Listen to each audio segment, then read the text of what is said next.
오늘은 여러분들과 함께 율법의 역할, 그 다음에 제사의 역할, 이 두 가지를, 그 두 개가 어떻게 역할을 하고 있고, 어떻게 조화를 이루고 있는가는 부분들을 함께 나누려고 하는데, 제 생각에는 아마 여러분들 이제 펜을 들고, 그 다음에 성경책 꼭 앞에다 두십시오. 성경을 많이 찾아볼 거니까요. 그래서, 적어요. 이렇게 다 적어 놓으시고, 끝나고 난 뒤에 다시 한번 꼭 뒤져보셔야 될 것 같습니다. 그러니까 일기도구 옆에다 두시고 성경책을 옆에다 두시고 그리고 저와 함께 시작하도록 하겠습니다. 잠시 기도하고 하겠습니다. 하나님, 토요일마다 우리가 성경 공부로 모이게 하셔서 감사합니다. 오늘은 율법과 제사가 어떤 역할을 서로 하게 해서 우리가 죄인인 걸 알게 되고 또 어떻게 구원을 받았는지 아버지 하나님 알기를 원합니다. 지혜와 명철을 주시옵고 아버지 하나님, 우리 하나님께서 성경을 통해서 우리에게 하고 싶어 하시는 이 말들을 알아들을 수 있는 귀를 우리 모두에게 허락해 주시옵소서. 예수님 이름으로 기도드렸습니다. 아멘. 이렇게 열심히 이렇게 말씀 듣기 위해서 찾아온 여러분들 정말 환영하고 주님 이름으로 축복합니다. 오늘은 우리 창세기 4장으로 가보겠습니다. 1절에서 1절 제가 읽고 오늘 말씀을 나누도록 하겠습니다. 자, 봉독해 드리겠습니다. 아담이 자기 아내 이브를 알았더니 그녀가 임신하여 가인을 낳고 말하기를 내가 주로부터 남자를 얻었다 하니라. 그녀가 또 가인의 아우 아벨을 낳았는데 아벨은 양치는 자였으나 가인은 땅을 경작하는 자였더라. 시간이 흐른 후에 가인은 땅에서 나는 열매를 가져와서 주께 제물을 드렸고 아벨도 자기 양떼 가운데서 첫배 새끼들과 그 살찐 것들을 가져왔으니 주께서 아벨과 그의 제물을 받으셨으나 가인과 그 제물을 받지 아니하셨더라. 그러므로 가인이 몹시 경노하고 안색이 변하더라. 주께서 가인에게 말씀하시기를 내가 어찌하여 경노하느냐 어찌하여 내 안색이 변하느냐 내가 바르게 행하면 받아들이지 않겠느냐 내가 바르게 행하지 아니하면 죄가 문 앞에 엎드려지니라. 죄의 욕망은 내게 있으니 너는 죄를 다스릴지니라 하시니라. 아멘. 여러분 참 성경 어때요? 쉽지 않죠? 쉽지 않을 겁니다. 그래서 이제 성경이 좀 쉬워지려면 성경에서 얘기하려고 하는 그 핵심을 우리가 잘 붙잡고 가면 그렇게 어렵지 않을 거예요. 근데 그게 핵심을 붙잡기까지가 굉장히 어렵거든요. 그러니까 핵심을 붙잡고 나면 너무 많은 부분들이 은혜로 찾아와요. 어디를 봐도 여기에 하나님께서 우리를 향한 이런 은혜를 이렇게 말씀하셨구나, 저기는 저렇게 말씀하셨구나, 은혜가 너무 풍성해지는데 그게 보여지기 전까지는 좀 답답하죠. 그래서 우리가 이렇게 배워야 하고 또 배운 걸 가지고 붙잡고 하나님 앞에 기도해야 하고 하나님께서 지혜와 계시의 영을 부어주셔서 성경이 우리에게 하고자 하는 말씀들을 내가 볼 수 있는 눈을 주시옵소서라고 하나님 앞에 기도하고 그렇게 되면 아마 여러분의 생애 속에 하나님 많은 성경을 열어주실 것이고 성경을 열어주는 만큼 여러분의 마음과 믿음은 하나님 앞에 변함없는 견고한 믿음으로 하나님 앞에 다가서게 될 줄로 믿습니다. 또 하나 좀 권고드리고 싶은 것은 이런 메시지 있잖아요. 오늘 여러분들에게 주제를 잡은 거 율법의 역할과 제사의 역할. 머리 아파. 이건 뭐 꼭 해야 되는 거야? 라고 하지만 여러분 이런 걸 모르면 성경이 안 열려요. 그래서 이렇게 좀 어려운 주제임에도 불구하고 여러분들 찾아오셔서 은혜 받기 위해서 간절한 마음으로 찾아오신 여러분들에게 정말 하나님의 큰 축복이 있기를 간절히 바라는 마음에서 오늘 이 이야기를 시작해 보려고 합니다. 특별히 이 내용은 아까 말씀드린 것처럼 한번 들어서 절대 몰라요. 그러니까 꼭 적으세요. 적어놓고 나중에 다시 한번 살펴보면 되겠습니다. 오늘 이 주제가 왜 중요한지 살짝 언급을 하면 이게 참 굉장히 중요한 주제구나라는 걸 알 수가 있죠. 여러분 성경에서 보면 하나님께서 우리의 죄를 용서하신 이 사건을 이런 식으로 표현하고 있거든요. 어떻게 표현하냐면은 죄를 사하심을 받은 자가 복이 있다. 사하심을 받은 자. 이렇게 표현하기도 하고, 또 어떤 곳에서는 가리우심을 받은 자는 복이 있다. 이렇게 말씀하셔요. 죄를 가리웠다. 사하신다는 거는 좀 이해가 가겠죠? 왜냐면은 우리가 하나님 앞에 지은 죄에 대해서 용서함을 받았으니까, 회개했으니까 사하심을 받는다. 이거는 좀 이해하겠어요. 그런데 조금 애매한 말이죠. 가리우심을 받는다. 용서했다는데 왜 가려졌을까? 이것도 같은 말이지만, 그러니까 사하셨다라는 말과 같은 말이지만 성경에는 사하셨다는 말을 가리웠다라고 말씀하고 있거든요. 그 다음에 용서받았다. 또 그러니까 가리워졌다라는 말, 덮었다, 이런 표현을 쓰고 있거든요. 왜 이 말이 나오느냐면, 율법을 모르면 내가 죄를 하나님께서 회개했더니 덮어주셨다, 가려주셨다, 이걸 몰라요. 무슨 말인지. 그러니까 회개하면 용서를 받았다라고 하는 게 조건적이죠. 회개했으니까 용서가. 우리 지능으로는, 우리 인지하는 능력으로는 쉬운 이야기인데, 회개했으니까 용서함을 받았잖아요. 그건 쉬운 이야기죠. 근데 가렸다는 건 뭐지? 그 다음에 또 덮었다는 건 또 뭘까? 이렇게 생각이 되지 않습니까?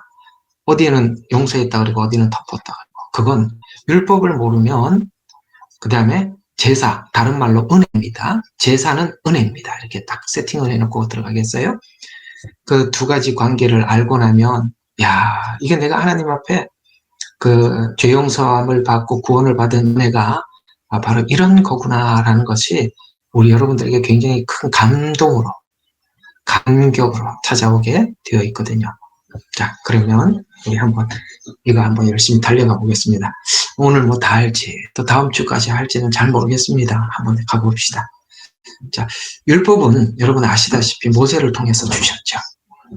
예수님은요, 이런 말씀을 하신 적이 있어요. 너희가 모세를 알았더라면 나를 알았다. 이 말은요, 물론 우리가 짤막하게 정리를 하면 모세오경, 예수님 오신 것은 사복음서니까, 모세오경과 사복음서는 하나는 예언으로, 하나는 그 예언이 성취된 거로, 예언과 성취, 이렇게 보면 간단하게 풀어질 이야기 같아 보이지만 사실은 굉장히 복잡하죠. 왜냐하면 모세는 율법을 수여한 자이고 예수님은 은혜의 주체자죠. 이해가 가십니까? 그러니까 율법을 모르면 은혜를 모른다, 이런 말도, 모세를 모르면 나를 모른다라는 말도 되는 것이죠. 왜냐하면 은혜는 반드시 율법을 알아야만이 은혜를 이해하게 되는 거거든요. 다른 말로 표현하자면, 내가 하나님 앞에 회개해서 용서함을 받았다라고 이렇게 이해들 하고 있는데, 무엇을 회개했는가를 율법이 말해주니까 이런 말이 되는 거예요. 나는 구원을 받았습니다.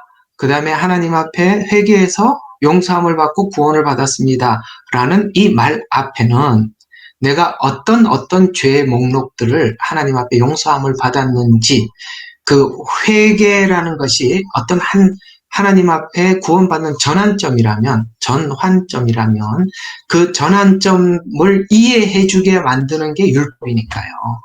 율법은 죄를 지적해주고 죄의 목록을 우리에게 말씀해주고 있는 거잖아요. 그러니까 용서함을 받았다라는 말 앞에 죄를 모르면 용서함을 받았다는 말 자체가 의미가 없는 거잖아요. 그래서 율법과 이 은혜는 그런 관점에서 서로 아주 긴밀하게 엮여 있고, 둘 중에 하나가 떨어져 나가면, 그러니까 율법은 있는데 은혜가 없으면 용서받은 게 무엇인지 모르게 되고, 용서는 받았다는 것은 알겠는데 죄를 모른다면 이게 뭘 용서를 받은지도 모르잖아요. 그래서 변화가 없는 거죠.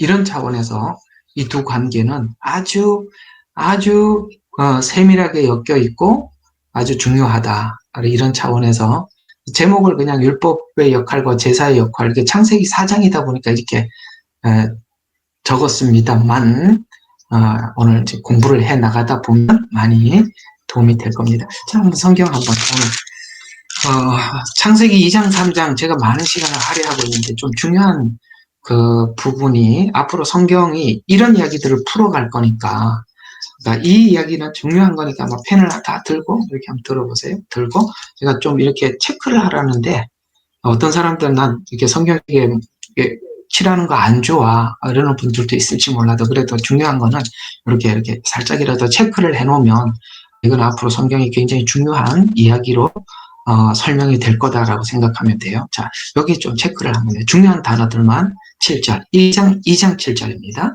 자, 하나님께서 인간을 어떻게 만드셨는가? 땅의 흙으로 사람을 지으시고 슬러시 하나입니다. 흙입니다. 육이죠. 콧구멍에다가 생명의 영의 호흡을 불어넣으셨다. 영입니다. 그래서 인간에게는 육도 있고 영도 있는 것입니다. 그런데 육은요, 흙이니 흙으로 돌아가잖아요. 그거는 시간이 수명이 한정되어 있잖아요. 흙으로 돌아가죠. 그런데 자, 잘 봐요. 하나님께서 생명의 호흡을 사람에게 불어넣었다고 했죠. 그러니까 하나님은 영원하시죠. 그래서 인간에게는 앞으로 이제 이걸 하면은 다 나오겠습니다만은 인간에게는 두 가지가 있다고 하지요. 두 가지 생명이 있대요. 하나는 육의 생명이 있고 하나는 혼의 생명이 있어요. 그래서 누군가가 이렇게 정리를 했는데 참 중요한 정리 같아요. 제가 한번 정리를 한번 해볼게요. 인간은 어머니 뱃속에서 한 번 태어나고, 자, 한 번 맞죠? 우리 모두 공감하는 사건이고, 두 번째, 예수님을 만나서 다시 한 번 태어나죠. 이걸 보고 그래서 거듭난다 이렇게 표현하는 것입니다. 예수님을 만나서 다시 태어났다. 요거는 죽었던 영이 살아나는 겁니다.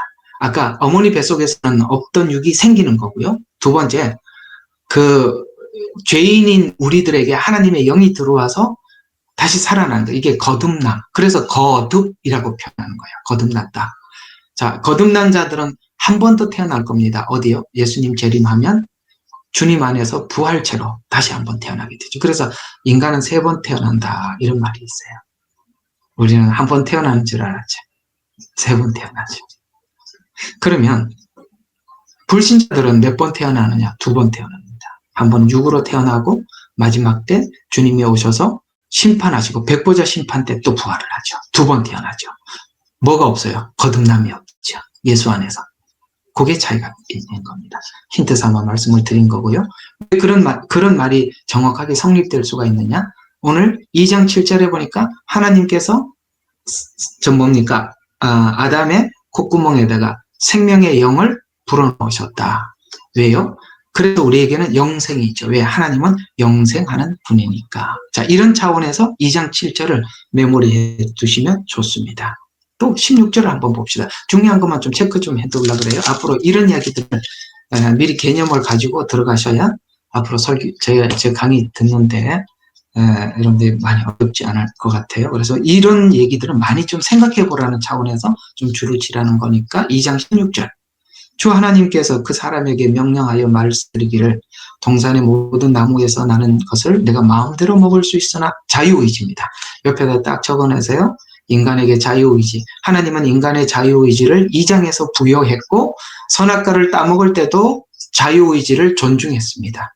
우리가 예수님께서 십자가에 죽으셨지만은 우리가 그분을 받아들이고 안 받아들이는 것도 우리에게 자유의지가 있고 마지막 666에도 자유의지입니다. 이해가 가시죠?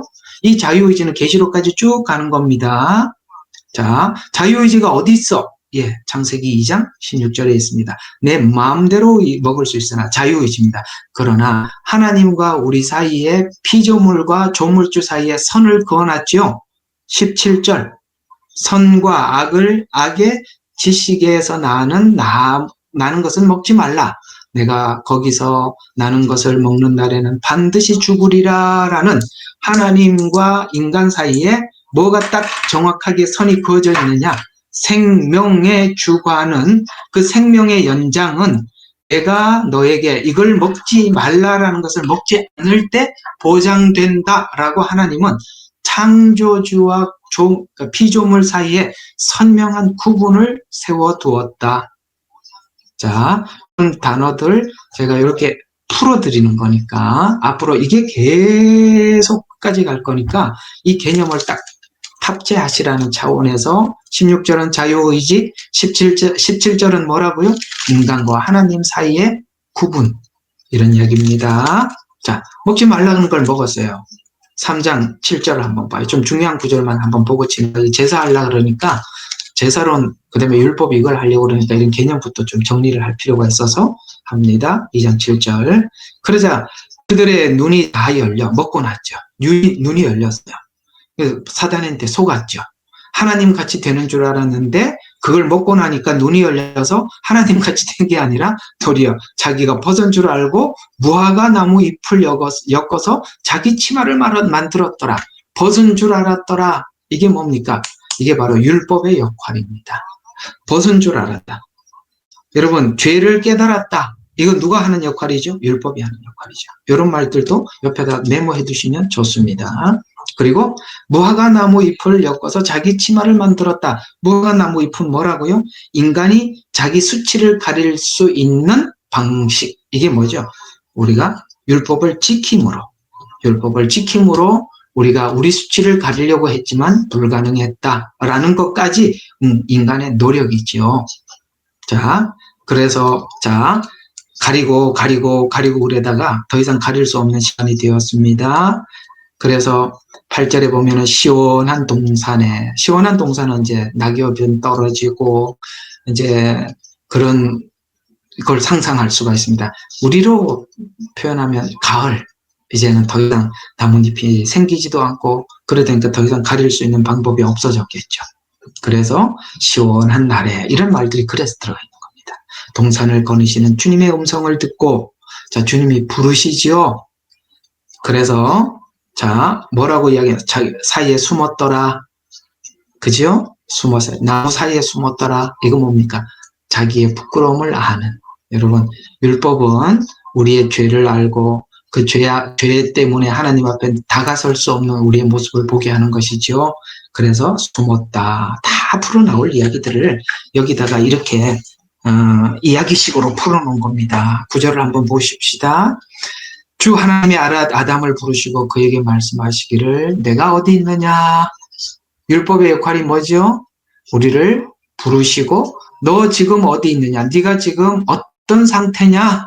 어떤 상황이냐라고 이렇게 질문하는 것이죠. 이게 율법이 하는 역할입니다. 오늘 율법의 역할이 주제잖아요. 바로 이겁니다. 내가 어디 있느냐. 자, 쭉 내려가서 이제 둘이 이제 아담과 하와 그다음에 뱀 서로 책임을 져서 좀 넘어가도록 하고 15절 보십시다. 이제 하나님이 해결책을 내놓습니다. 내가 너의 여자 사이에 또 내 씨와 여자 씨 요 두 글자를 기억해 두세요. 동그라미를 쳐놓으세요. 여자 그 다음에 씨. 씨는 씨인데 무슨 씨? 여자 씨. 여자 씨가 있나요? 남자 씨는 있죠. 왜 여자 씨라고 했습니까? 성육신을 예표하고 있는 것입니다. 그래서 아담의 후손이 아닌 이런 뜻이 되겠죠. 그래서 그녀의 씨 사이에 적의를 두리니 그녀의 씨는 너의 머리를 부술 것이요 너는 그의 발꿈치를 부수리라. 어떻게 앞으로 성경이 전개될 건지 예수님 발꿈치를 부수는 것, 예수님 십자가에 죽으시는 것, 머리를 부수는 것, 예수님의 부활. 그래서 이제 사단이 가지고 있는 권세가 다 깨지죠. 사단의 권세가 뭡니까? 멸망의 권세, 사망의 권세가 예수님의 부활로 깨졌다. 이 이야기를 이렇게 합니다. 이 성경 전체를 알면, 성경 전체를 알아야 2장, 3장이 풀리니까 그런 이야기가 되겠고요. 자, 그 다음에 쭉 가서 8절에 보면 이제 드디어 제사가 나오기 시작합니다. 자, 18절 보니까, 18절 그냥 넘어가죠. 21절. 자, 또 하나님께서 아담과 그 아내에게 가죽옷을 만들어서 입히느라. 참 놀랍죠. 그럼 우리 한번 아까 3장 8절에 봐요. 아담아 어디 있느냐라고 물었을 때 하나님은 이미 가죽옷을 들고 와서 물었죠. 이제 오늘 다 나올 겁니다. 율법이 먼저 왔어요. 은혜가 먼저 왔어요. 은혜가 먼저 왔어요. 오늘 다 할 겁니다. 이런 거 다 여기서 개념을 잡고 갑시다. 이렇게 먼저 다 개념 가지고 들어가면 안에 들어가서 설명할 때 어렵질 않아요. 자, 가죽옷을 이미 들고 아담아 어디 있느냐라고 불렀다. 우리가 죄인 되었을 때 구원하시고 우리를 찾으셨죠? 자, 입히시니라. 그 다음에 또 22절 하나님께서 말씀하시기에 보라 그 사람이 우리 중 같이 하나 되었어요. 선과 악을 알게 된 문제가 뭐죠? 선과 악을 인간이 나누기 시작했다. 이제 선과 악이 인간이 나누어져서 어떤 일이 생겼느냐? 이제 오늘 읽었던 본문부터 가인이 대표자로 등장하는 것입니다. 와, 선과 악을 다 구분하기 시작하자 인간에게는 비교의식이 생기고 그 다음에 시기심이 생기고 그 다음에 거기에 대해서 어떤 행동이 나오죠. 다 이것이 죄가 가져다 준 결과이다라고 이 가인의 행동을 적나라하게 설명을 하면서 선과 악을 인간이 가지고 가게 된 결과 이렇게 망가졌다라고 설명하기 시작하는 것이 4장부터 이야기가 쭉 가는 겁니다. 그래서 3장까지는 모든 것이 이게 기본적으로 세팅을 해놓은 이야기고 4장부터는 이게 뭔지를 이제 풀어서 쭉 설명을 해나가 이렇게 계속 나가는 거거든요. 그래서 선과 악을 알게 하려니 이제 혹 그가 자기 손을 내밀어서 또다시 생명나무 실과를 따서 먹고 영생을 해버리면 선과 악을 우리 인간이 정한 상태로 영생으로 가게 되면 이건 우리 인간에게 가장 큰 비극이고 불행이죠. 그래서 하나님께서 그것을 먹지 못하도록 에덴 동산에서 추방시켜버리고 24절에 불타는 칼을 놓아서 생명나무 길을 지키게 해서 생명나무 실과는 지금 우리 딥스들이 만드는 영생이 아니라 하나님 손에 있답니다. 그래서 거기 들어갈 수 없도록 불타는 칼을 놓아서 생명나무 길을 지키게 했는데 이 불타는 칼은 바로 예수님께서 십자가에서 창에 찔리셔서 물까지 쏟아줌으로써 이 칼을 예수님께서 대신 우리 대신 받으시고 그 문을 활짝 열어두셨다라고 이렇게 설명하기 위해서 세팅해놓고 3장이 쫙 막을 내리는 것입니다. 3장까지가 그래서 중요하다는 거예요. 그래서 오늘은 이제 이렇게 기본적으로 딱 탑재를 해놓고 이제 한번 아까 말씀드린 것처럼 하나님 뭐를 준비해놓고요? 가죽옷을 이미 준비해놓고 우리를 부르셨다. 그런데 이제 4장에 들어와서 오늘 읽었던 아벨과 가인의 제사가 딱 나오죠.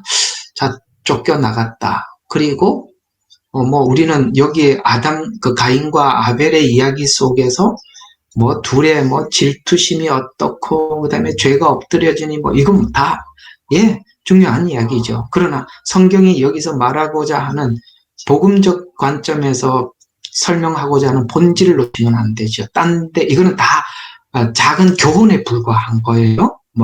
아벨이 어떻게 했고 그다음에 가인이 어떻게 해서 아벨을 죽였고 이건 두 번째 이야기가 이 말이에요. 진짜 중요한 이야기는 뭐를 이야기하는가요?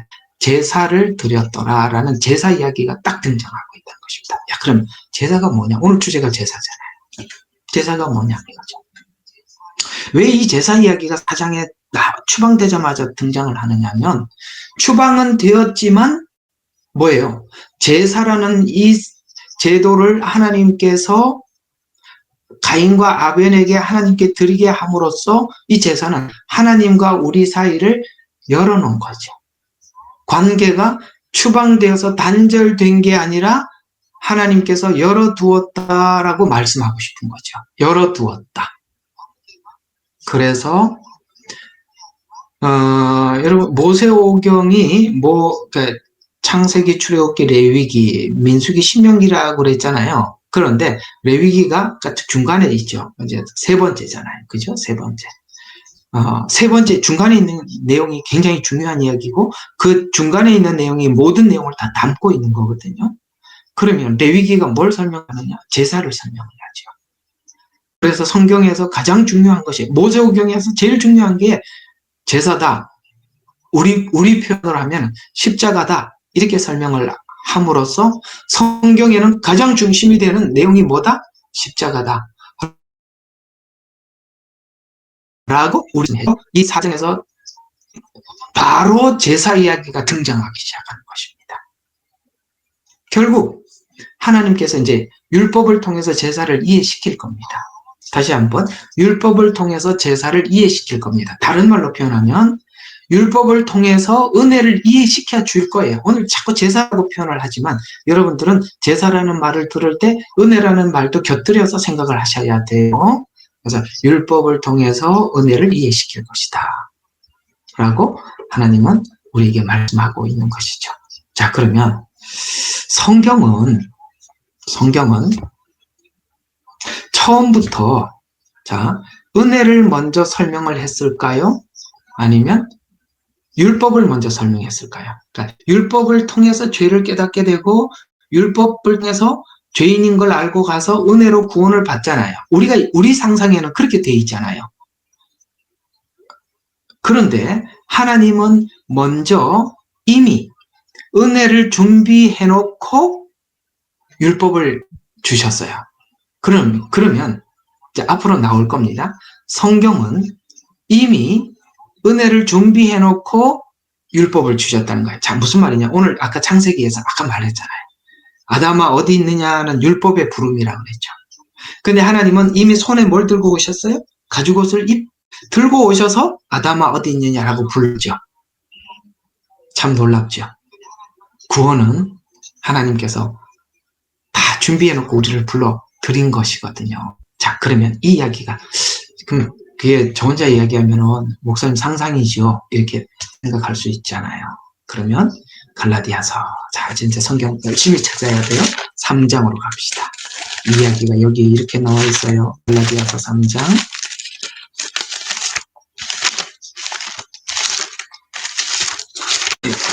빨리 성경이 안 찾아지네. 갈라디아서 3장 16절에서 18절. 3장 16절에 제가 한번 읽어드리겠습니다. 자, 이제 그 약속들은 아브라함과 그의 씨에게 하신 것인데 많은 사람들을 가르쳐. 자, 아까 씨라고 얘기했죠. 여인의 후손 씨 이렇게 얘기했죠. 여기 씨가 등장합니다. 그걸 해석해주고 있어요. 자, 그 씨가 어떤 그러니까 그 씨를 설명을 할 때 씨의 시작은 아브라함을 씨라고 항상 이야기를 합니다. 왜냐하면 하나님께서 아브라함을 부르셔서 낳을 수 없는 사라를 통해서 이삭을 출생하고, 그러니까 이게 다 구원이 우리에게로부터 출발한 게 아니라는 걸 증명하기 위해서 이삭을 하나님께서 아브라함과 사라 사이에서 낳을 수 없는 상태에서 하나님 주신 거예요. 그래서 제가 아브라함 이야기는 그 목요일날 성경 공부, 목요일날 설교 때 많이 했으니까 좀 지나갑시다. 예. 자, 그래서 사람을 가르쳐 씨들이라고 말씀하지 않고 한 사람을 가르쳐 너의 씨라고 말씀하셨으니 그는 그리스도라. 하나님은 아까 가죽옷을 가지고 오셨다 그랬죠. 하나님께서는 이미 그리스도를 준비해 놓고 시작하셨다. 이것이 에베소서에서는 이미 하나님 창세 이전에 우리의 구원을 준비하셨다라고 말씀하고 있습니다. 그러니까 우리가 구원이라는 것이 여러분이 경험한 것을 가지고 쭉 파고 들어가서 구원을 이해하는 것이 아니라 아주 거시적인 관점에서 창조 이전에 하나님께서 준비해 두신 구원이라는 아주 광의적인 차원에서 구원을 이해를 해 들어가고 나면 하나님의 구원이 너무나도 크고 너무나도 놀랍지요. 그래서 한 사람을 가르쳐 너의 씨라고 하셨으니 그는 그리스도라. 자, 이제 내가 이것을 말하노니 하나님께서 그리스도 안에서 자 봐요. 미리 확정하신 언약을 430년 후에 생긴 율법을 폐기할 수 없으며 그 약속은 무효할 수 없느니라. 무슨 말이죠? 이걸 좀 풀어야 돼요. 이게 무슨 말이냐. 17절이 그 갈라디아서 2장 17절이 이런 이야기예요. 430년 후라고 이야기하면 이스라엘 백성들이 애굽에 들어가서 430년 후에 출애굽을 하죠. 그때 출애굽할 때 가장 주체로 그들을 출애굽에서 이끌어낸 자가 누구죠? 모세죠. 그러니까 하나님께서 16절에는 아브라함의 이야기고 17절에는 430년 후 이렇게 그 다음에 18절은 그러니까 율법에 의하면 이렇게 표현하고 있으니까 지금 이 갈라디아서 2장 15절과 18절은 아브라함과 모세 둘을 비교하면서 설명하는 거죠. 그러면 모세는 아브라함보다 430년 이후의 사람이니까 하나님께서는 이미 구원의 계획을 아브라함에게 밝혀주셨어요. 아브라함에게 밝혀주셨는데 하나님께서는 아브라함에게 구원의 계획을 밝혀주실 때 뭘 먼저 설명하냐면 은혜로 구원을 하실 것을 아브라함에게 이미 말씀하시고 율법은 430년 후에 받았다 이 말이에요. 오늘 가죽옷을 가지고 오셔서 아담아 어디 있느냐라고 불렀다는 이야기하고 똑같지요. 이게 이제 로마서에 가보면 하나님께서 이미 우리를 구원해 놓고 하나님께서 사람을 파송하고 우리로 하여금 듣게 하고 믿게 하고 그렇게 하셨다라고 말씀하고 있잖아요. 그래서 우리가 율법을 통해서 구원 받을 때는 그래요. 율법을 통해서 죄인이라는 걸 알고 그다음에 그 은혜를 힘입어서 우리가 구원을 받았다고 생각을 했는데 하나님 관점에서 돌아가서 생각해 보니까 그게 아니라 이미 하나님은 다 구원받을 것을 준비해 놓고 하나님께서는 구원의 길로 우리를 이렇게 인도하셔서 주님 앞에 나오게 하시고 지금 현재 구원을 받았구나라고 처음에는 내가 믿어서 구원을 받은 것처럼 이렇게 이해가 되지만 하나님 편에서 보니까 이미 하나님 준비해 놓은 걸 가지고 찾아와 주셨다. 이렇게 성경은 설명을 하고 있는 거예요. 그러니까 지금 알미니안주의하고 칼빈주의가 그래서 싸우는 거예요. 알미니안주의는 자기가 하나님 앞에 갔대요. 그래서 구원을 받았대요. 그래서 이것밖에 주장을 못하는 거잖아요. 근데 성경은 두 가지를 다 이야기하거든요.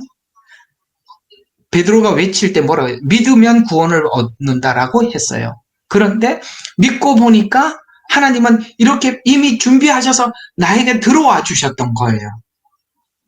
어떤 게 은혜가 더 커요? 내가 들어갔을 때는 믿는다는 조건 같아 보였지만 하나님이 내게 찾아온 쪽으로 보니까 은혜죠. 우리 여기 같이 함께 예배하시는 이름 중에 은혜도 있네요. 축하합니다. 그 은혜입니다. 그러니까 찾아온 거예요. 바로 그런 이야기지 않습니까? 그래서 지금 갈라디아서에서 말하는 게 이거예요. 하나님은 아브라함을 통해서 은혜의 구원을 계시했었다.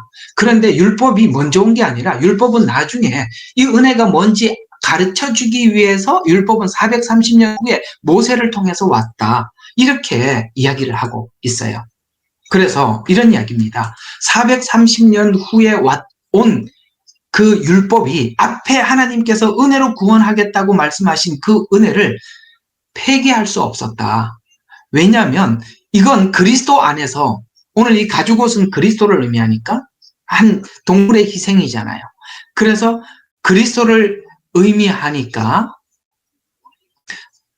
하나님께서는 그리스도 안에서 이미 확정해 놨던 것이다. 하나님 이걸 보고 예정이라고 이야기하는 거예요. 그래서 씨들 한 사람을 가리켜 그리스도라. 여기 참 여기 보면은 이렇게 단수로 나와요. 그러니까 예수님은 한 분이신데 또 아브라함도 한 사람이죠. 그런데 아브라함 한 사람에게 한 말이 뭐죠? 너를 통해서 모든 민족이, 그러니까 아브라함은 씨지요. 그런데 모든 민족이 아브라함의 씨들이 돼버리는 거죠. 단수가 복수가 된다 이 말이에요. 나중에 또 나와요. 이거 내가 오늘 다 이거 하면서 다 설명해 드릴 거예요. 그래서 씨들 한 사람을 가르쳐 그리스도라라고 단수로 말했지만 그 단수가 복수가 되더라. 그래서 우리도 아브라함의 씨가 되었고 또 하나는 그러니까 우리도 아브라함의 씨가 되었고 아브라함도 하나님의 자녀지만 우리도 하나님의 자녀가 되었고 또 하나는 예수님은 하나님의 아들이지만 우리가 예수 안에 있으므로 우리도 하나님의 자녀가 됐고 이렇게 성경은 설명을 하고 있는 거예요. 그 하나의 씨앗. 이해가 가시죠? 이 이해를 하고 나면 여러분들 성경에서 말씀하고 있는 은혜가 아주 바다처럼 하늘처럼 열리게 될 거라고 저는 그렇게 믿고 설명을 해보겠습니다. 그래서 한 사람 안에서, 하나님의 한 사람 안에서 확정했다. 그럼 이 한 사람을 좀 더 공부를 할 필요가 있어요. 내가 아까 한 사람이 씨가 씨들이 됐다 이렇게 표현하고 있는 이 말씀이 어떤 뜻이냐. 로마서 5장으로 가죠. 이제. 자, 성경 왔다 갔다 해야 되니까 펴놓고 다 필기하시고 5장 8절에서 11절. 자, 한 사람에 대한 이야기가 잘 나옵니다. 자, 8절 제가 읽어드리도록 하겠습니다. 우리가 아직 죄인 되었을 때 그리스도께서 우리를 위하여 죽으심으로써 하나님께서 우리를 향한 그의 사랑을 나타내셨느니라. 여러분, 가죽옷을 들고 오셨다라는 말, 이제 막 이게 뭔 말인지 이제 여기서 막 이해가 되지요. 이미 하나님 죄인 되었을 때 아시겠죠? 우리는 죄인 된 줄도 몰랐고 사망이 우리 앞에 있는 줄도 몰랐을 때 하나님께서는 우리를 사랑으로 찾아오셨다. 그래서 그 가죽옷은 하나님의 은혜, 사랑을 의미하는 것이다. 9절. 그러므로 자 봐요. 이제라는 이야기는 십자가 이후 이런 단어 하나 놓치면 안 돼요. 이제 그의 피로 의롭게 되었으니 더욱더, 자, 그의 피로 의롭게 되었으니 더욱더, 자, 이 더욱더라는 말이 계속 등장해요. 자, 우리가 그를 통하여 진노로부터 구원을 받게 되리라. 자, 그 다음에 10절. 우리가 원수 되었을 때에도 그의 아들의 죽음으로 인하여 하나님과 화해되었으니, 자, 또 더욱더가 또 나오죠. 여러분, 이 더욱더라는 말이 무슨 말인지 설명을, 이 더욱더가 굉장히 많이 나와요. 자, 화해되었으니, 더욱더 화해하게 된 우리는 그의 생명으로 인하여 구원받게 되리라. 그뿐 아니라, 이제 우리로 속죄를 얻게 하신 우리 주 예수 그리스도를 통하여 하나님 안에서 즐거워하느니라. 자, 봐요. 예수님 속죄 때문에 하나님 안에서 즐거워한대요. 그러면 한번 요걸 그대로 구원받은 은혜를 입은 우리들이 그리스도 안에서 하나님 안에서 즐거워한다라고, 즐거움이라는 말이 딱 들어가 있어요. 그러면 한번 봐요. 에덴 동산에서 그들에게 준 하나님의 축복이 아담과 하와에게 감사였고 감격이었고 즐거움이었나요? 아니었죠. 만약에 그것이 감사하고 감격이고 즐거움이었더라면 사단이 와서 나 이거 먹고 나면 하나님같이 될 거야 라고 말을 했더라면 그들이 그걸 받아들였을까요? 거부했을까요? 당연히 거부했겠죠. 그러나 그들은 그걸 받아들였죠. 왜요? 지금 그들에게 준 하나님의 은혜와 특권이 얼마나 귀하고 소중한 것인지 그들은 전혀 느끼지를 못하고 있는 것입니다. 예수님께서 우리가 죄인이라는 것을 알게 해주시고, 그 다음에 주님 안에서, 예수님 안에서 구원을 얻게 해주신 것 때문에 예수님으로 인하여서 우리가 하나님 앞에 얼마나 즐거움으로 하나님을 섬기게 되었는지를 아셔야 하는 거예요. 즐거움으로 하나님을 섬기게 되게. 그래서 이게 바로 더욱더라는 말이 에덴에서 하나님을 섬겼던 아담과 하와를 생각해 보면 오늘 우리가 죄와 사망과 죽음의 권세 아래에 있던 우리들을 예수님 십자가로 말미암아 우리를 구원하셔서 하나님을 섬기는 이 섬김이 우리 마음속에 즐거움으로 하나님을 섬기는 더욱더가 되었다 이 말이. 그래서 더욱더 이렇게 표현하고 있는 것입니다. 여러분에게도 이 더욱더의 은혜가 성경을 어디를 보더라도 이 하나님의 더욱더가 보여져서 여러분 그것 때문에 하나님 앞에 감사하고 눈물을 흘리고 감격하고 그런 나날들이 되었으면 좋겠어요. 더욱더를 알아가는 것이 저와 여러분의 인생 속에 하나님께서 부어주시고자 하는 은혜입니다. 더욱더 기억해 주시기를 바랍니다.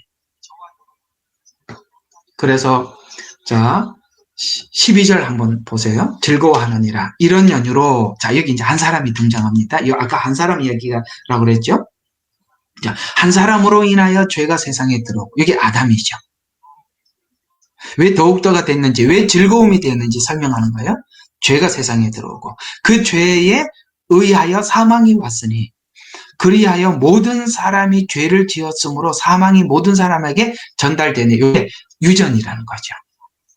계속 죄가 유전이 되었어요. 그래서 그런데 그러면 죄가 죄됨을 알게 만들어주고 이해시켜주는 것이 뭐였다고요? 율법이라고 그랬어요. 그러면 율법 이전에는 그럼 죄가 아니겠네? 라는 부분을 성경은 이렇게 설명을 하고 있어요. 13절. 율법이 있기 전에도 죄가 세상에 있었죠. 왜요?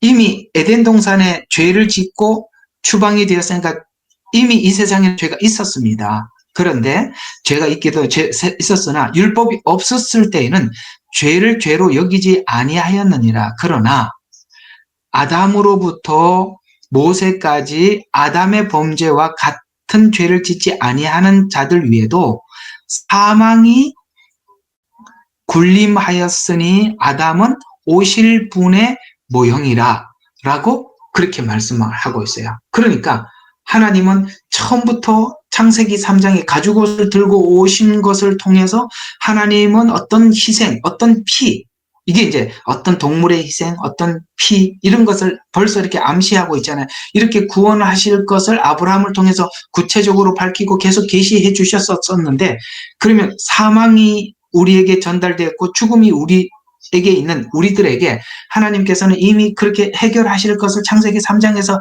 말씀을 하셨는데 그게 끊어진 것이 아니라 하나님께서 그것을 계속 이어가시니까, 그러면 아담이 범죄해서 에덴 동산에서 추방되었다는 것은 하나님께서 우리에게 구원을 계획을 가지고 계셨다는 것을, 그래서 아담은 오실 분의 모형이라는 말은 죄지은 인간을 하나님께서 결국 그냥 두시지 않으시고 구원하실 것을 계획하셨으니 아담이 범죄를 했다는 것은 하나님의 구원이 시작되었음을 알리는 격이 되었다라고 이렇게 성경은 설명을 하고 있습니다. 아이고 어려워라. 어려우세요?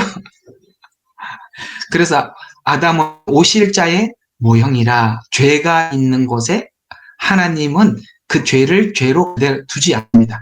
자, 제가 창세기 설교를 다 해서 유튜브에다 다 올려놨는데요. 창세기 1장부터 3장까지 진짜 여러 편 올라가 있어요. 그거 다 보시면 돼요. 진짜 도움될 거예요. 정말 기초가 있어야 빨리빨리 진행할 수 있으니까 창세기 보세요. 그리고 마태복음, 그게 설교가 올라가 있으니까 옛날에 올려놓은 거예요. 이런 얘기 아주 자세히 잘 설명을 해놨으니까 그거 보시면 많이 도움이 되실 것입니다. 왜 그러면 하나님은 인간에게 이토록 정성을 쏟으실까요? 왜 하나님은 포기하지 않으실까요?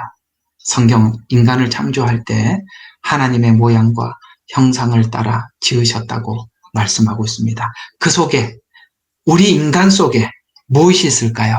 하나님이 담겨 있지요. 천사들을 창조할 때는 인간처럼 이렇게는 창조하지 않았어요. 흙으로 만들고 생기를 불어넣고 거기다 하나님의 모양과 형상을 불어넣지 않았습니다. 그러면 왜 사단은 인간을 이토록 죄로 타락하게 만들까요? 하나님이 가장 사랑하고 가장 아끼는 게 인간이거든요. 왜? 그 속에 하나님의 모양과 형상이 담겨 있으니까요. 그래서 사단은 하나님을 괴롭힐 수 없으니까 사람을 통해서 하나님을 괴롭힌 것입니다. 또 하나님께 기쁨이, 또 인간은 하나님께 돌아가서 하나님께 즐거움이 될 때는 한없는 하나님의 기쁨이요 즐거움이 되겠지만, 그렇지 않으면 정말 하나님 앞에 큰 아픔이 되는 것입니다. 이런 마음을 가지고 세상 사람들을 보는 것이 그리스도인들이 세상 사람들을 보는 마음의 하나님 관점에서 보는 거예요. 하나님의 모양과 형상대로 지음을 받은 그 존귀한 인간이라는 이것을 우리가 머릿속에 놓고 볼 때, 제가 이렇게 준비는 해놨습니다. 후반부에 나오겠지만, 그런 마음을 가지고 사람을 볼 때, 사람을 마태복음 5장에 보면 사람들을 볼 때 사람을 라가라, 미련한 놈이라 이렇게 보지 않죠. 왜 우리가 사람을 무시합니까? 사람을 라가라고 여기기 때문에. 그리고 라가라는 말은 번역하면 미련한 놈이라 이런 뜻이죠. 우리가 사람들에 대해서 그런 경시하는 마음, 사람에 대해서 차별하는 마음들은 분명히 하나님의 눈으로 보면 그렇게 볼 수는 없어요. 아무리 물론 여러분들이 사람 살면서 사람들의 상처도 있고 그런 거 제가 압니다만, 그러나 그러나 하나님 눈을 가지게 되면 우리가 계속 그런 눈으로 세상 사람들을 볼 수는 없어요. 예. 그도 역시 하나님의 모양과 형상대로 지음을 받은 정말 소중한 존재입니다. 그래서 우리 머릿속에 뭐가 지워지느냐면 사람들에 대한 선입견이 사라지는 거예요.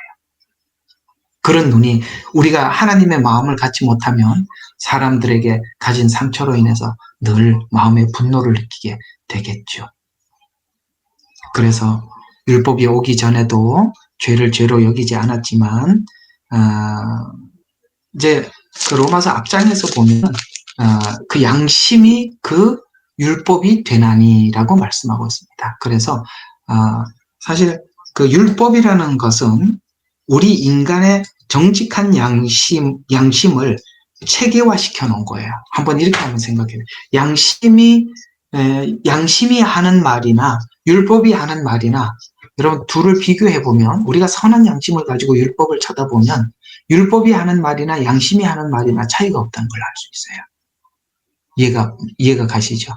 그래서 쉽게 말해서 하나님은 우리 인간이 기본적으로 하나님의 마음을 닮은 인간이 가진 성품을, 그걸 내면에 있는 것을 글로 이렇게 체계화시킨 것, 그것을 보고 성경은 율법이라고 말씀하고 있습니다. 율법은 모세 때 받았으니까 모세 이전에는 사람들이 양심을 가지고 죄를 판단했었어요. 그래서 그 양심. 제가 여기 이 방에, 한글 예레미야 눈물 방에 욥기를 한번 올려드렸었는데, 그 욥기 이야기가 그겁니다. 욥기 시대 때는 욥은 아브라함 족장 시대 사람이니까 율법이 훨씬 오기 이전에 아브라함과 동시대 사람이죠. 족장 시대니까. 그때 하나님께서 그 욥과 욥 세 친구에게 지금까지 저들이 알고 있는 구전으로 전해왔던 하나님, 구전으로 전해왔던 하나님이라면 이런 하나님이겠죠. 아마 욥과 욥 친구들은 지금까지 그 조상들로부터 에덴에서 추방됐던 이야기를 계속 전해왔을 것입니다. 또 소돔과 고모라 이야기도 전해왔을 것입니다. 또 특별히 노아 홍수 이야기를 알고 있을 것입니다. 그렇겠죠? 노아 홍수 이야기. 그러니까 그들의 조상들이 과거에 죄를 지어서 하나님 앞에 이렇게 심판을 받았대. 그래서 그들이 이해하고 있는 하나님은 죄인을 심판하는 하나님이라고 딱 세팅이 돼 있어요. 정확하게. 그러기 위해서는 하나님 앞에 죄를 짓지 않을 수는 없고, 인간은 죄를 지을 수밖에 없는 존재니까 그 죄를 용서함을 받기 위해서 욥은 하나님 앞에 철저하게 제사를 드린 겁니다. 그때 제사가 등장하지 않습니까? 하나님 앞에 희생 제물을 드리고 혹시나 지을 죄까지도 미리 하나님 앞에 용서함을 받고, 그래 보니까 그때도 바로 이런 방식으로 그렇게 용서함을 받았구나라는 것을 알 수가 있어요. 이게 욥기를 쭉 들어보면 계속 그런 이야기예요. 그래서 친구들도 그거밖에 모르니까, 그런 거밖에 모르니까 욥에게 찾아와서, 야, 너가 죄를 지어서 하나님이 이렇게 심판을 하는 것 아니냐.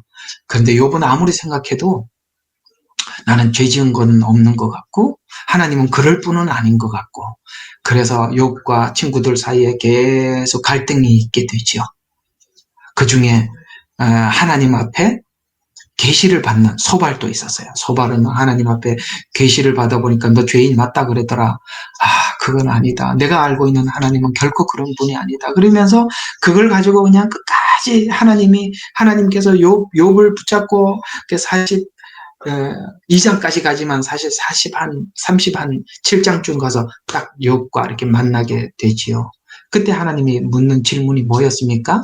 네가 이렇게 창조한 그런 모든 그 창조한 동물들을 이름을 대면서 네가 이걸 아느냐 이렇게 묻죠. 그걸 왜 창조물을 가지고 물었을까요? 너는 에덴 동산에서 이걸 다스렸던 사야. 이름을 짓던 자 아니냐. 내가 너를 통치자로 불렀지 않냐. 너는 그 신분을 죄 때문에 잃어버린 거야. 라고 하나님께서 우리의 창조 목적이 무엇이었는지를 욥에게 질문하여서 확인시켜 주는 것입니다. 주님 앞에 돌아와서 우리가 이해하게 된 것이 뭡니까? 야, 우리는 하나님의 정말 멋진 창조물이구나. 하나님께서 우리를 너무 귀하게 여기시는 정말 귀한 존재구나. 이걸 저와 여러분이 주님 앞에 돌아와서 알게 된 거 아니겠어요?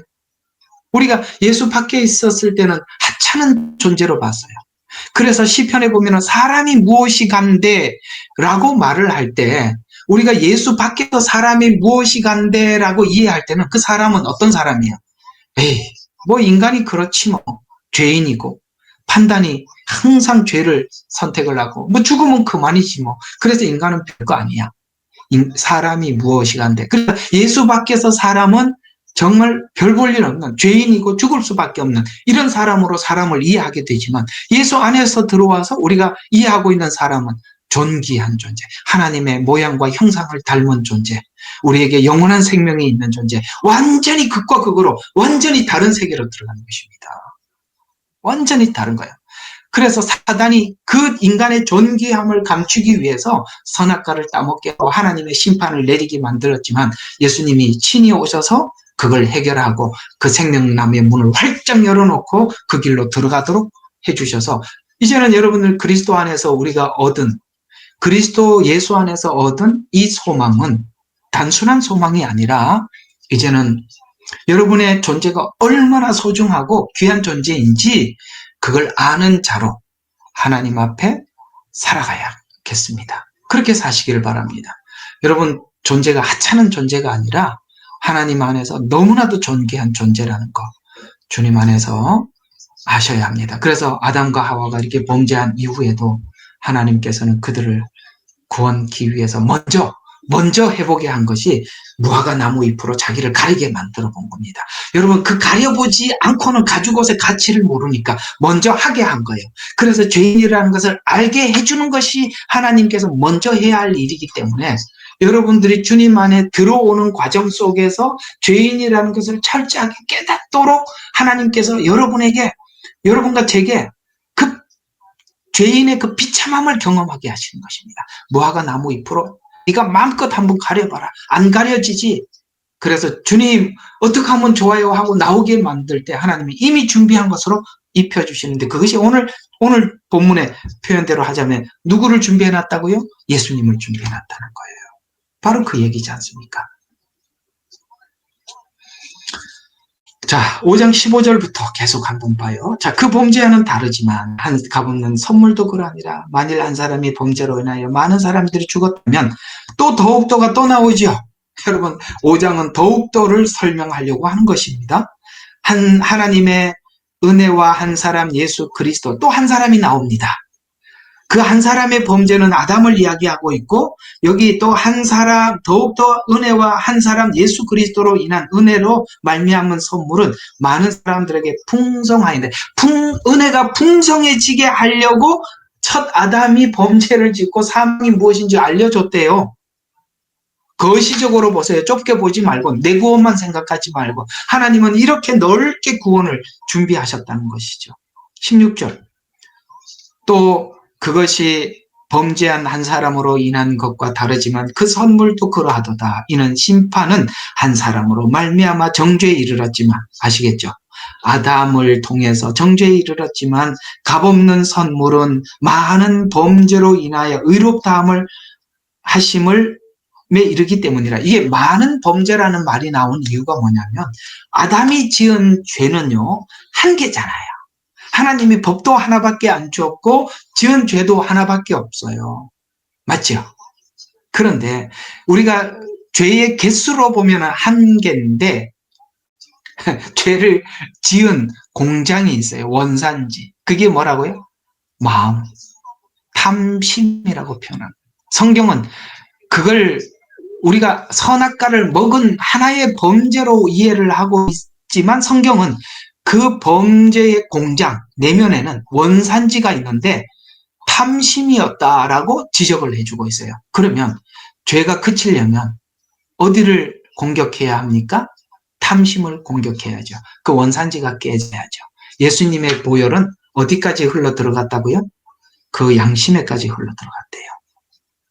그래서 우리 탐심이 깨지고 하나님을 사랑하고 존경하고 섬기는, 경외하는 자로 바뀌어진 거예요. 이 자유의지가. 예. 자유의지가 탐심이 내 중간에 있으면 나를 위한 인생이 되는데, 그렇죠? 나를 위한 삶이 되는데, 하나님을 만나고 난 뒤에 나를 위한 삶이 아니라 살아도 주를 위해서 살고 죽어도 주를 위해서 죽는 자가 되었다. 이거 주님 가까이 온 사람들 다 고백하는 신앙 고백들이지 않습니까? 그래서 한 사람의 범죄로 말미암아 사망이 그 한 사람으로 말미암아 17절입니다. 이나에 군림하였다면 또 더욱더 한 사람의 은혜에 의의 선불이 넘쳐도록 받는 사람들이 한 사람 예수 그리스도로 인하여 생명 안에서 군림하였다. 아까 참 이거 이야기다 중간에 까먹었네. 자, 아담은 한 개의 범죄를 지었어요. 그런데 죄를 짓는 원산지가 탐심이었어요. 그래서 율법이 많아졌어요. 그렇죠. 죄가 이런 형태로 나타나고 저런 형태로 나타나고 많이 나타나니까 율법을 주어서 이것은 이렇게 해서 죄다 저렇게 해서 죄다라고 이렇게 다 구분을 해놨습니다. 그런데 여기에 걸리지 않는 사람이 누가 있겠어요? 여기 아무도 없지 않습니까? 그래서 우리가 없더라는 말을 쓰는 이유는 아담은 한 가지 죄를 가지고 인간 모두에게 죄를 전이했고 사망을 주었지만, 그러나 그 탐심이 우리 속에 들어와서 선악을 우리 마음대로 결정하게 된 이후부터 우리 인간은 그 죄의 다양성, 그 죄를 다양하게 짓더라. 그래서 죄가 많더라 라는 것을 하나님께 알게 해주셔서 우리가 하나님 앞에 한 가지 죄를 용서함을 받은 것이 아니라 수만 가지 죄를 하나님 앞에 용서함을 받은 것으로 인해서 이제는 우리가 여러 종류의 죄 앞에서도 스스로 돌아설 줄 아는, 이게 자유의지. 아까 창세기 3장에 자유의지 말씀드렸잖아요. 다 먹어라. 그러나 이 자유의지를 하나님이 폐지시킨 것이 아니라 그대로 유지하는 상태에서 죄를 갖다 놓고 어때? 죄 용서함을 받은 너 어떻게 할래? 라고 물었을 때 너 그럴 수 없습니다. 라는 이런 사람으로 하나님이 우리를 바꿔놨다. 이렇게 성경은 설명하고 있는 거예요.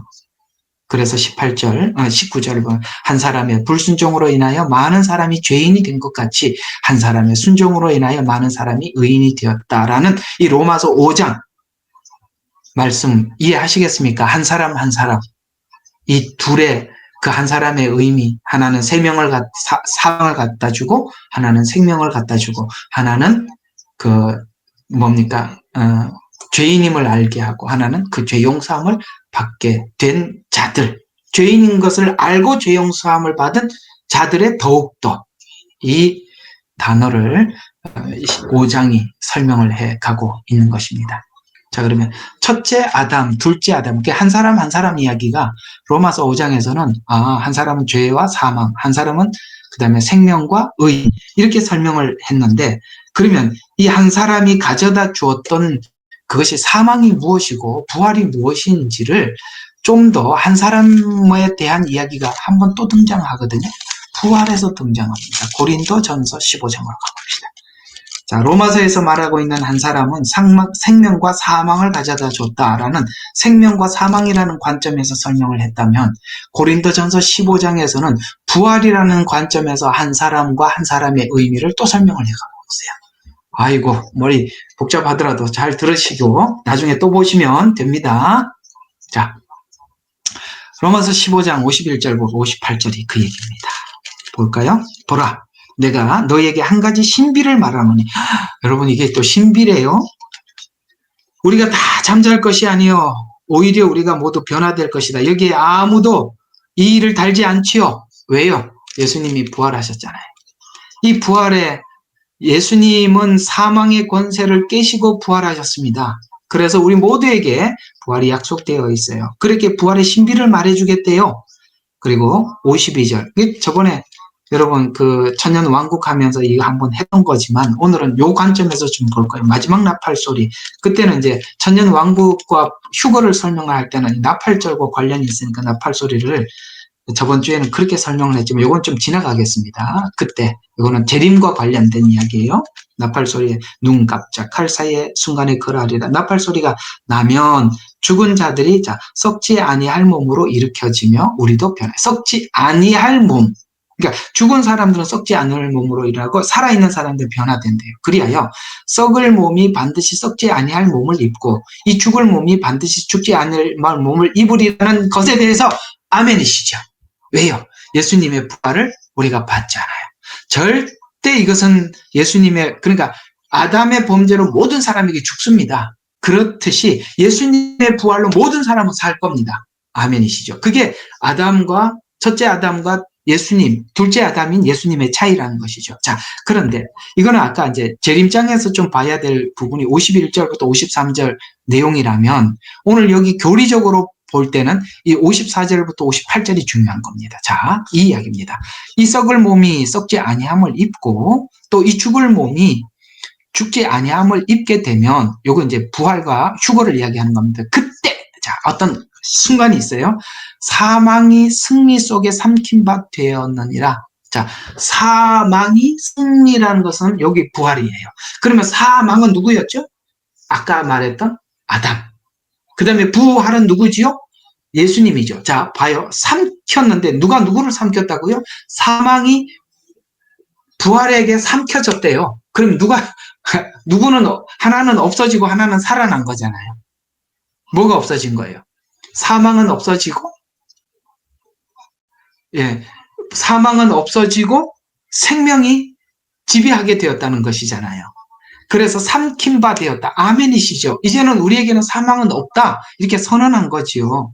그러면서 그때 승리 속에 삼킨 바 되었느라고 기록된 말씀이 이루어지리라라는 말이, 이 말이 여기서만 나온 게 아니라 구약의 예언에도 나와 있고 오늘 여기서도 예수님 부활을 보고 말씀하셨고 이루어지리라라고 미래형으로 갔으니까 이게 언제 이루어진다고요?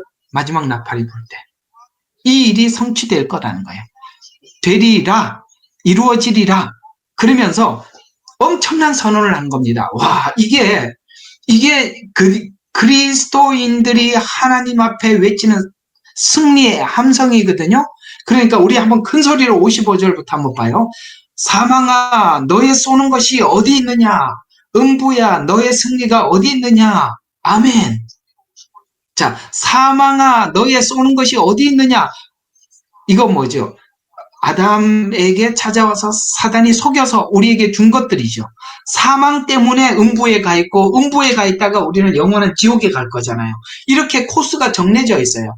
그런데 너의 승리가 어디 있느냐? 그때 에덴 동산에서는 아담과 하와에게 이걸 따먹게 해서 자기가 승리를 외쳤단 말이에요. 사단이.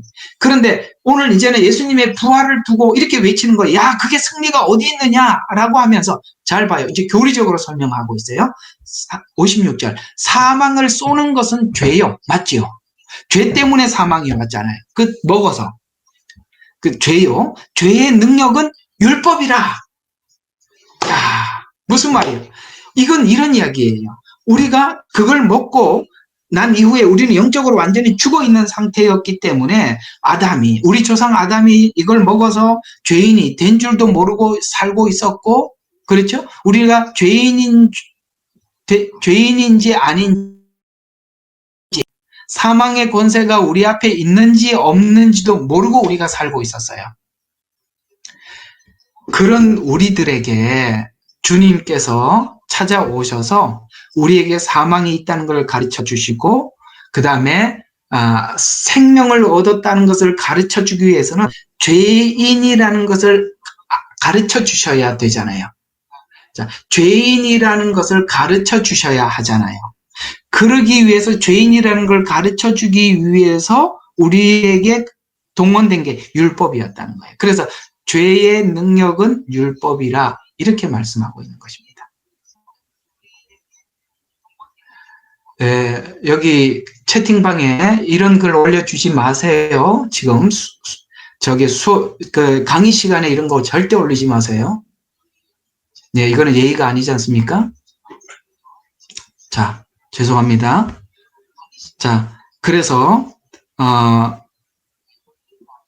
이 사람 헷갈리게. 자, 승리가 율법. 자, 그러나 자, 우리 주 예수 그리스도를 통하여 우리에게 승리를 주시는 하나님께 감사하노니. 자, 잘 봐요. 어떻게 구도가 잡혀져 있는지. 하나님께서 우리에게 승리를 주기 위해서 누구를 통해서? 예수 그리스도를 통해서라고 말씀하고 있잖아요.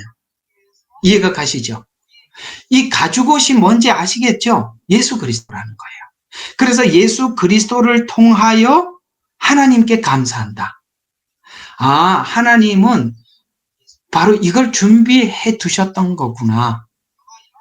그래서 감사한다라는 말은 해결책을 찾았다라는 것도 되고, 그 다음에 이 생명이 예수 안에 감추어져 있다는 것도 되는 것이죠. 그래서 우리는 이제 이 복음과 비밀을 다 알고 난 이후에 우리는 신앙 고백을 하는, 이 신앙 고백이 아까 뭐 난 너무 힘들어요 이런 분들, 오늘 여기 58절 우리 여러분들이 부활의 은혜를 알고 난 뒤에 할 수 있는 고백, 이 고백을 한번 봅시다. 여러분들 이걸 알고 나면 힘들지 않을 거예요. 그래서 우리 같이 신앙 고백하는 마음으로 58절을 같이 시작. 그러므로 나의 사랑하는 형제들아 견고하라. 흔들리지 마라. 항상 주의 일에 힘쓰는 주의 일을 넘치게 하라. 이는 너희의 수고가 주 안에서 헛되지 아니한 줄 너희가 알미라. 아멘. 우리가 예수님을 알고 예수님의 안에 있는 부활의 권능을 알고 나면 우리에게 생명이 있다는 것을 알고 이 땅에 나그네처럼 지나가는 인생이라는 걸 알 뿐만 아니라 우리의 생명이 예수 안에 감춰져 있던 그 생명이 우리가 훗날 하나님 안에서 우리에게 되찾아 줄 줄로 믿고 이 땅의 삶은 이제는 예수 안에서 견고하고 흔들리지 않고 주의 일을 힘쓰게 되고, 왜냐하면 우리는 썩을 것을 심어서, 썩을 것이라는 것은 우리가 이 땅의 모든 것은 시간도 물질도 다 지나가는 거잖아요. 지나가는 걸 심어서 뭘 얻어요? 영생을 얻지 않습니까? 영원한 상급을 받지 않습니까? 그래서 내가 주를 위해서 사는 이 모든 것들이 훗날 하나님께서 다시 상급으로 갚아주실 줄로 믿구나라고 우리는 이 땅에 힘을 내서 살아갈 수가 있는 것이죠. 자, 아이고, 아까 로마서에서 말했던 이 한 사람, 그 다음에 고린도전서 15장에서 말하고 있는 한 사람이 차이가 있다는 걸 아시겠죠?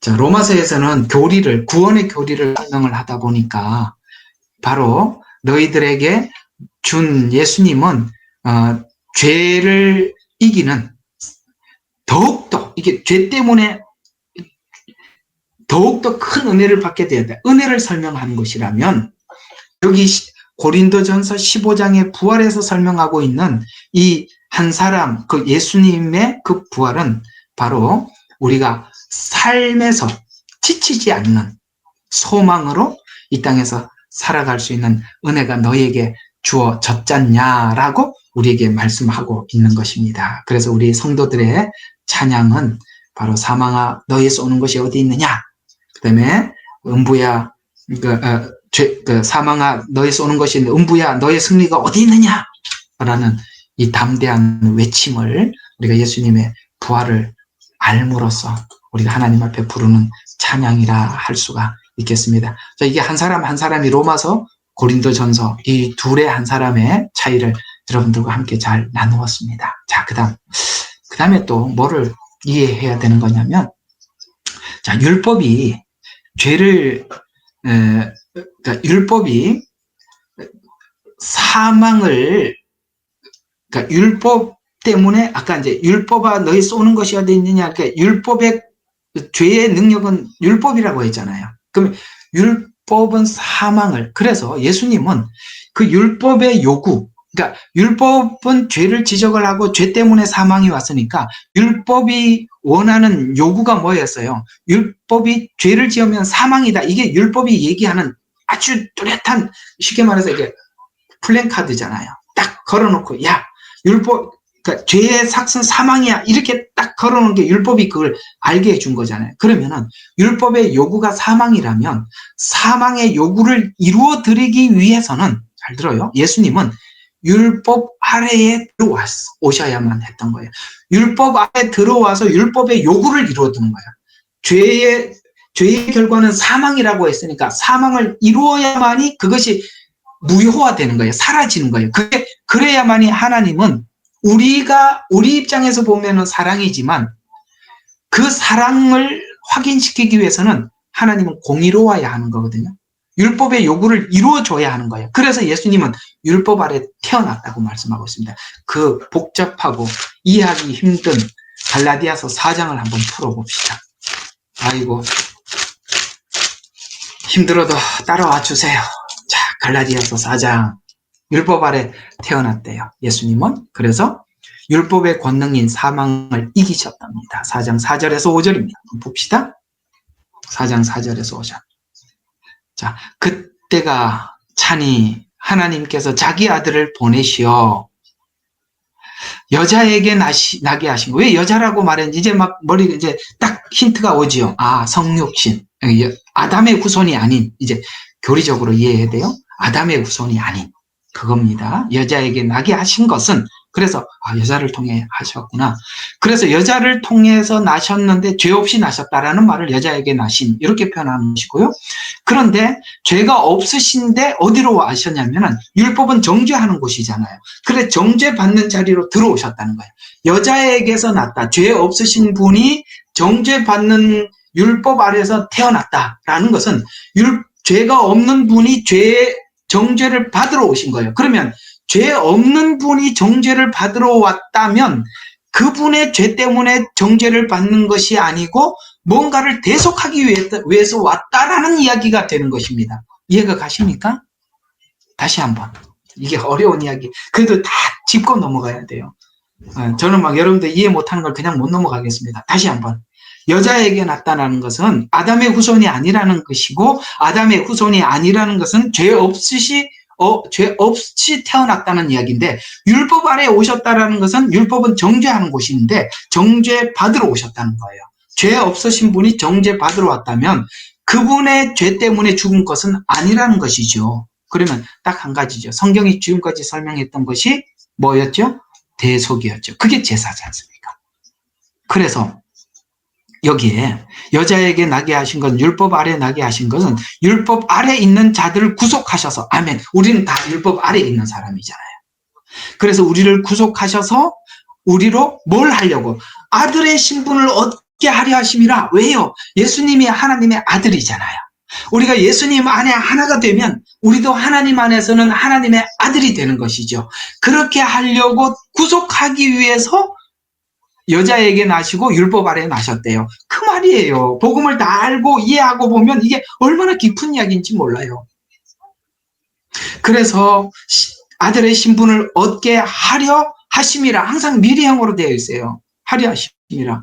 그러면서 너희가 아들임으로, 그래서 아들의 신분을, 예수님을 믿어서 아들이 되었어요. 아들임으로. 자, 아들은 어떻게 되느냐? 하나님께서 자기 아들의 영을 너희 마음속에 주셔. 그러니까 아들의 영을 주셨으니까, 다른 데는 성령이라고 표현하고 있는데 그것은 예수님께서 부활하고 승천하셔서 하나님 우편 보좌에 가셔서 보내준 거니까 아들이 보내준 영이 되는 거잖아요. 그래서 그 아들의 영이 우리 마음속에 와서 예수님과 우리가 하나가 되어서 예수님도 하나님을 아버지라 부르고 우리도 하나님을 아버지라 이렇게 부르게 됐다는 거예요. 그런데 이 하나님의 영을 어디에다 주셨냐면은 너희 마음속에 두셨대요. 요게 이제 중요한 이야기입니다. 에덴 동산에, 자꾸 이제 에덴 동산하고 설명을 같이 번갈아서 하면 여러분들 이해가 굉장히 빠를 거예요. 에덴 동산에서는 하나님께서 하지 말라라는 명령으로만 주어졌지 이해는 없죠. 아담과 하와에게 이게 얼마나 값어치 있고 얼마나 귀하고 얼마나 은혜인지 모르는 상태에서 받은 거지만, 지금 저와 여러분이 받은 은혜는 우리가 어떤 절망 속에 있었는지 알고 받은 거잖아요. 그렇죠? 그래서 그들은 그 하나님이 먹지 말라, 먹는 날에는 죽으리라는 이 말을 마음속에 받지를 않았어요. 에덴 동산에서는. 그러나 지금은 이 말을 어디서 받아요? 마음으로 받아요. 그래서 여러분, 예수님을 믿으면 마음의 변화로부터 시작해서 모든 것이 변화되는 거예요. 예수님을 믿었는데 마음의 변화가 하나도 없다. 여기 다시 한번 읽어 드릴게요.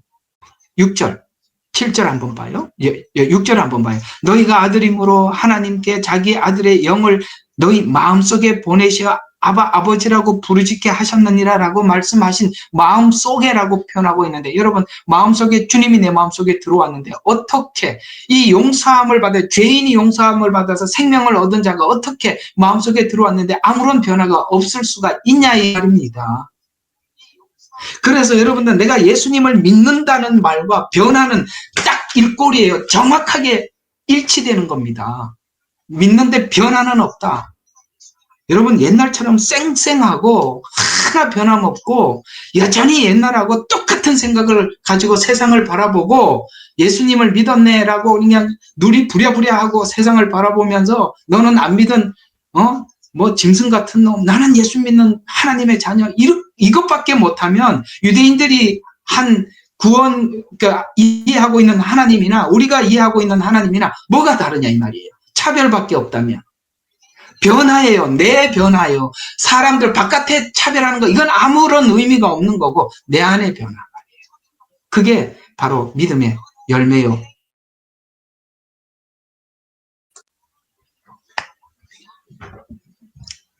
자, 그래서 계속 한번 봐요. 자,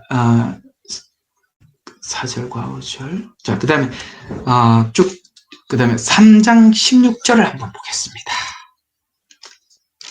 3장 16절.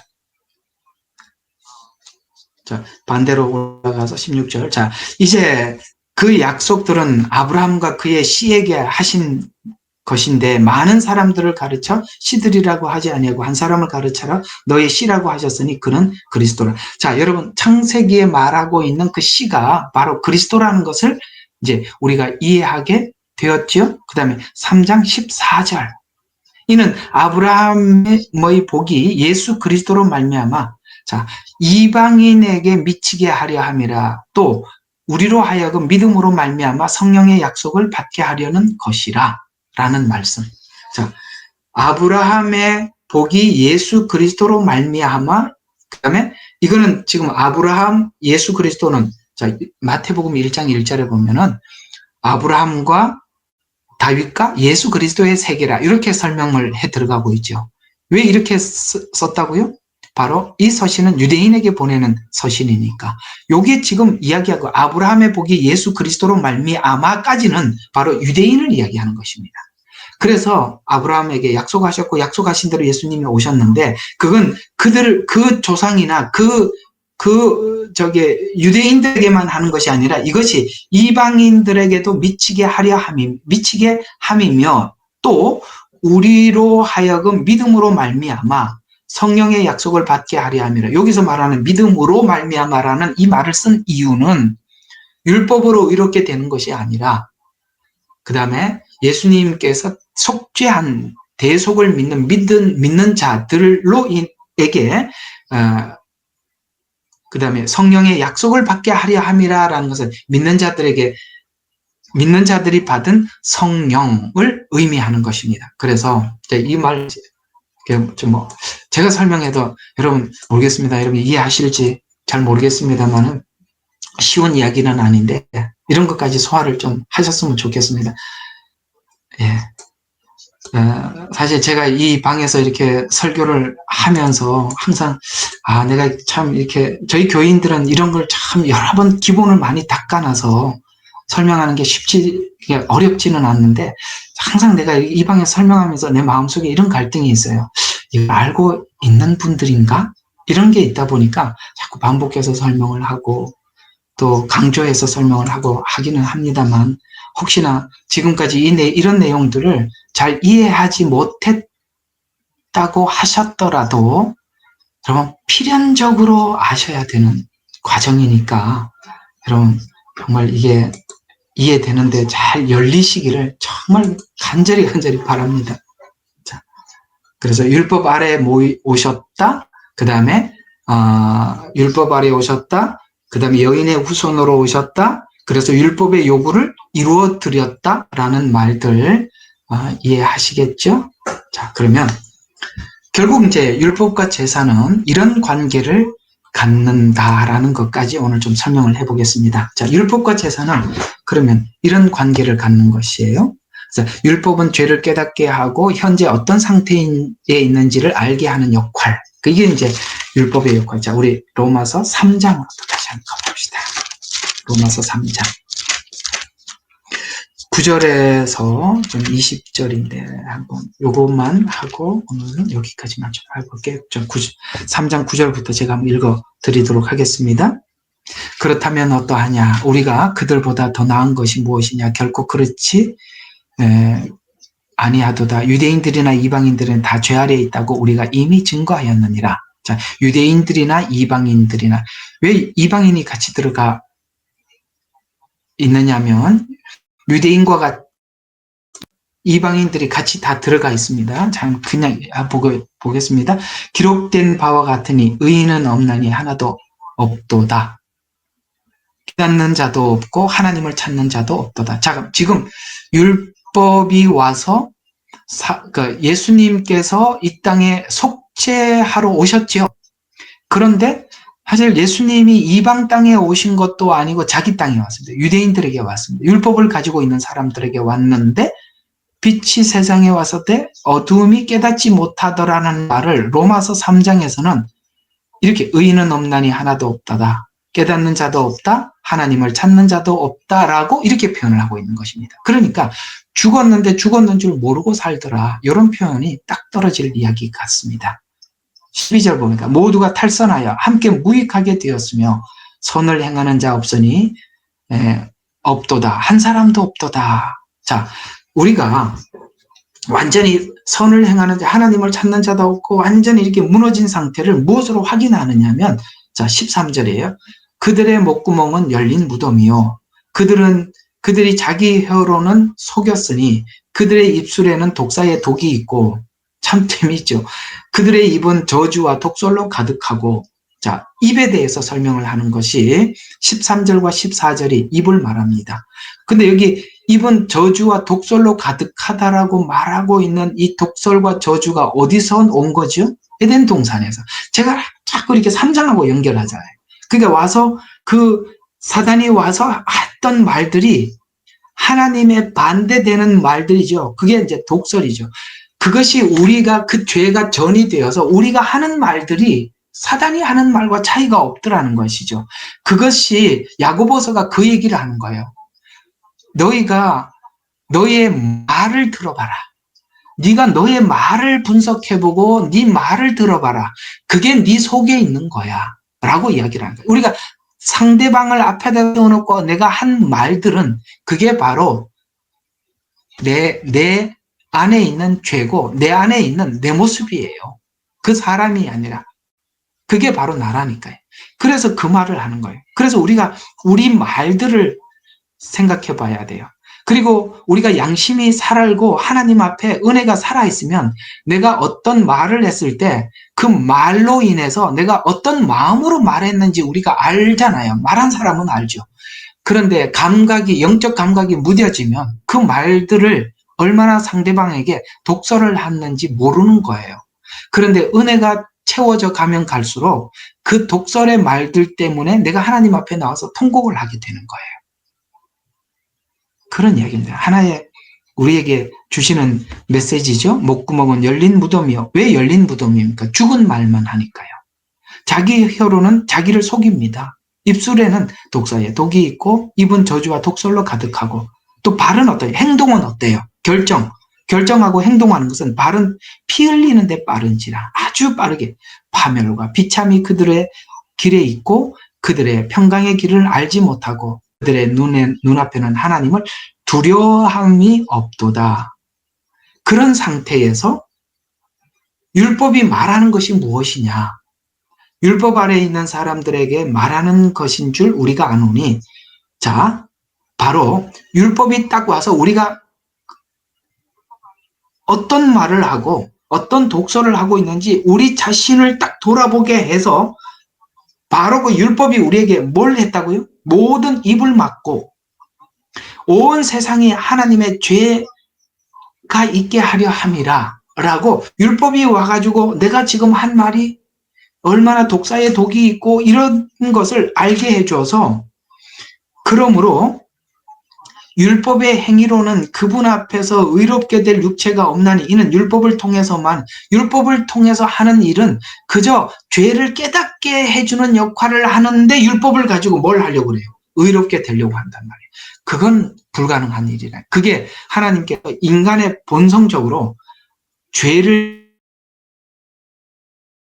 해결하는 방식을, 자기가 해결하는 방식을 보통 인간이 취하게 되니까, 그래서 율법으로 의롭게 되려고 발부둥 치거든요. 그 율법으로 의롭게 되려고 발부둥 치면 이런 사람이 된다라고 보여주기 위해서 지금 유대 바리새인들을 남겨둔 거예요. 하나님께서는 그 유대인들의 하나님을 섬기는 예법을 보면 얼마나, 우리가 볼 때는 얼마나 위선적이에요. 그래서 우리가 율법으로 의롭게 되려고 하면 할수록 그런 상태로 갈 수밖에 없다고 하나님께서는 모델로, 온 세상의 모델로 남겨주신 거예요. 율법으로는 의롭게 될 수가 없습니다. 그러면 율법으로 사람들이 의롭게 안 되면 하나님께서 그 죄를 용서해주는 방법을 찾게 되죠. 그래서 제사장들, 그들도 얼마나 위선적입니까? 죄는 죄대로 짓고 또 가서 형식적으로 제사만 지내면 죄가 해결되고, 그게 보통 일반인들이 다른 타종교가 가지고 있는 종교성들인데, 그 하나님께서는 하나님을 믿고 따르려고 하면서도 율법적이거나 종교적이면 우리 저기 있는 그 유대, 이스라엘의 그 사람들 좀 볼래? 그렇게 되는 거야 라고 하나님께서는 온 세계에 샘플로 남겨두신 것입니다. 죄의, 율법의 역할은 1차적인 역할이 있어요.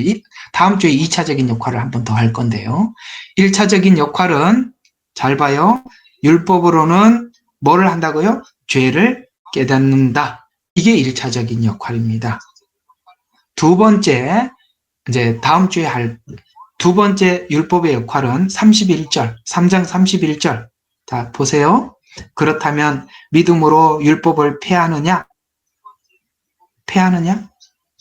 율법은 그냥 죄를 깨닫는 것으로 끝인데 폐하느냐? 라고 이렇게 질문하잖아요. 왜냐하면 우리가 그런 생각을 할 것 같으니까, 로마서는 우리가 할 만한 질문을 미리 말해놓고 대답을 해주는 거니까, 자, 율법을 폐하느냐? 결코 그럴 수 없느니라. 오히려 우리가 율법을 굳게 세우느니라가 이게 무슨 말인지 다음 주에 할 거예요. 굳게 세우느니라. 아셨죠? 자, 그러면 오늘 하나 딱 정리하고 끝냅니다. 아이고, 자, 딱 분명하게 하나 정리합시다. 자, 율법의 역할은 뭐라고요? 죄와 사망 가운데 있었지만, 죄와 사망 가운데 있는지도 모르는 우리들에게 너 지금 죄 아래에 있어, 사망 가운데 있어 라고 가르쳐 주는 것이 첫 번째 율법의 역할이다. 오늘 창세기 3장대로 표현하자면, 아담아 어디 있느냐, 네가 지금 서 있는 현 주소가 여기다 라고 가르쳐 주는 것, 이것이 첫 번째 율법의 역할이야. 그러면 은혜를 받고 이제 죄 가운데서 구원받고 부활과 생명을 우리가 부여받고 난 이후에 두 번째 율법의 역할은 뭘 한다? 율법을 굳게 세운다. 어떻게 굳게 세우느냐? 그건 다음 주에 할 겁니다. 오늘은 여기까지만 할게요. 자, 첫 번째 역할, 두 번째 역할 할 겁니다. 자, 좀 돕기 위해서 한마디 더 하겠습니다. 여러분, 이번 주 목요일날 설교 기억하십니까? 하나님과의 두 번 만남. 첫 번째 만남은 야곱이 어디서 만났다고요? 베델에서 만났습니다. 율법의 첫 번째 역할이 뭐라고요? 죄를 깨닫는 거. 두 번째 역할이 뭐라고요? 율법을 굳게 세우는 거. 야복강의 만남입니다. 참 신기하죠? 그런 이야기입니다. 자, 다음 주에 기대하시고 들어오셔서 굳게 세운다는 말이 어떻게 굳게 세워지지? 야, 여러분, 이렇게 세워졌다고 설명을 해드리도록 하겠습니다. 기도합시다. 하나님,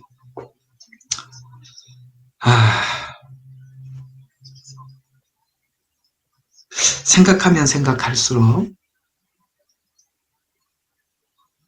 참 말문이 막힐 수밖에 없는 것이 복음이 우리에게 전해주고 있는 생명력입니다. 하나님은 어찌 이렇게까지 하실 수가 있을까? 사람이 무엇이 간대? 당신이 오셔서 죽으시기까지 우리를 사랑하십니까? 사단은 사람이 뭔데? 죽으면 그만이지. 너는 쓰레기야.